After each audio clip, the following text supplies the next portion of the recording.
What's up, everyone? My name's Jack. Today I wanted to discuss a few crypto news stories that I found noteworthy, specifically this one about Japan ordering its crypto exchanges to comply with sanctions against Russia. Now keep in mind, this isn't just the Japanese, this is all NATO allies, the United States, Canada, most of the European Union, the UK.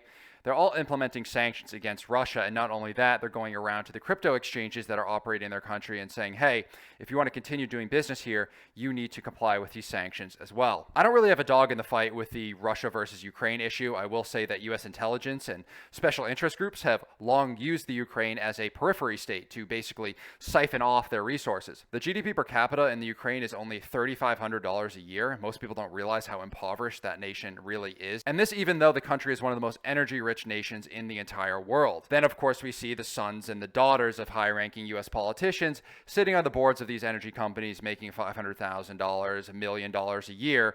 It doesn't really make any sense. And the idea that we're fighting for an independent Ukraine is a false one, in my opinion. We're fighting for Ukraine ruled by U.S. corporate interest versus Russian corporate interest. And this is in no way justifying the actions of Russia, but it should be known what the real intent is behind this so-called humanitarian intervention.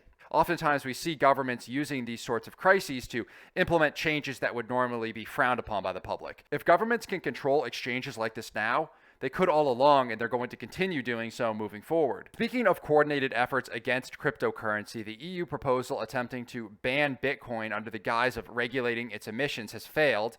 At least it's failed for now. But it is concerning the willful ignorance of these EU lawmakers to even attempt passing something like this. What I will say about the problem of Bitcoin emissions, though, is that I would highly encourage users to choose a greener alternative, such as Cardano, which is both decentralized, secure, and highly energy efficient. I'm not saying Bitcoin is bad, I'm just saying that it's a little bit outdated and there's better financial technology out there. The last thing I want to talk about today isn't really a news story, it's a news story to me. My stake pool has ISPO'd, and we've released this roadmap of where we are at now and where we intend to go moving forward. So right now we're at tracking.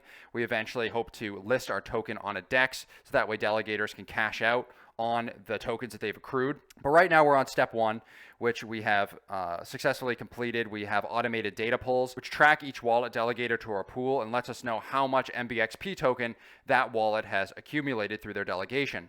Our next step, which we are very near to completing, is our dashboard. We're working to create an active dashboard for delegators to view their balance and value of accumulated tokens. The dashboard will show additional metrics such as the circulating supply as well as token distribution. So that's the next step on our roadmap.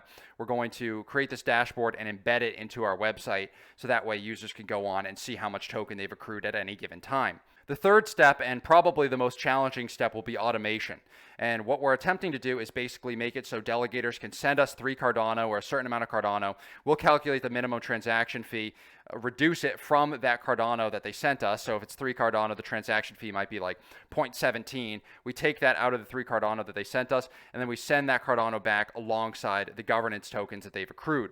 And so this needs to be an automated mechanism rather than a manual one, because I can't just be in the background manually building all these transactions for delegators. But we also need to eliminate the need for a middleman like dripdrops.io that charges a fee for delegators to withdraw their tokens every epoch. And there's also a very strict time constraint around when those tokens need to be claimed. So you need to claim them every 5 days, every epoch, or else you lose the tokens. And you need to pay like 2 or 3 Cardano every time that you cash out. So we want to avoid that altogether. We don't want to charge our delegators any additional fees outside of the minimum transaction fee on the network. So we're not making any money off of the actual automated aspect of it. We just want to create the best user experience possible for delegators to our pool. Step 4 will be governance, and I believe this step will be pretty easy. We need to either develop or utilize a feeless voting platform so that delegators can submit proposals and influence our stake pool's long-term course. So what this means is that any delegator will be able to submit a proposal to be voted on by the MBXP network. We aim to transition our stake pool's governance entirely into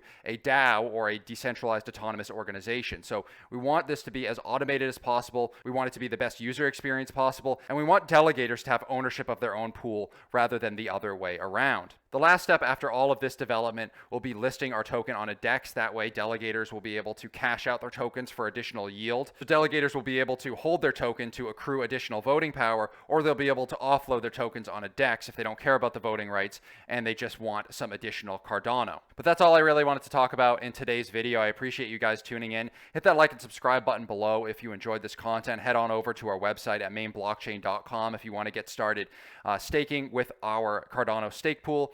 And I hope that you guys have a good rest of your day. Take care of yourselves, take care of each other, and I'll talk to you all very, very soon.